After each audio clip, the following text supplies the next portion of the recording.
आप बोलिए ना।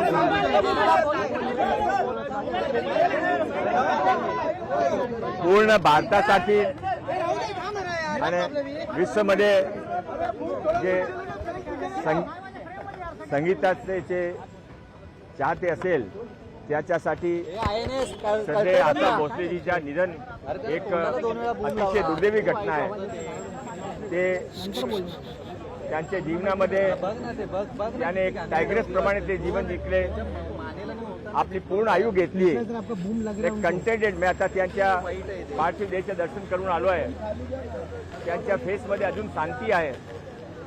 93 एजमध्ये ते ॲक्टिव्ह होते। या दिवशी त्यांचा निधन झाला, त्या दिवशी पण त्यांच्या दुपारचं भोजन आपल्या परिवारच्या लोकांच्या बरोबर केला होता। हा दुःख घटनामध्ये त्यांचे परिवारच्या सोबत, त्यांच्या चाहत्याच्या सोबत आपण सर्वजण आहे। मी त्याने माझ्यातर्फे मनापासून श्रद्धांजली वाहतो। सर हिंदी मध्ये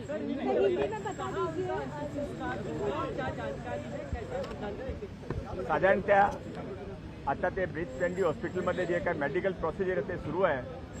साधारणतः 5 वाजता तिथून त्याचे लोअर पनवेलमध्ये त्यांच्या जे राहायला घर होता ग्रँड तिथे जाणार आहे आणि सकाळी 11 वाजताच्या नंतर अंतिम दर्शनासाठी हजारो लाखोची संख्येमध्ये लोक भारताच्या विभिन्न कोणत्या तिथे येत आहे, ते दर्शन घेतील आणि साधारणतः 4 वाजता शिवाजी पार्क पर त्यांचा अंतिम संस्कार होईल। आशा भोसले जी एक इतना बड़ा नाम था।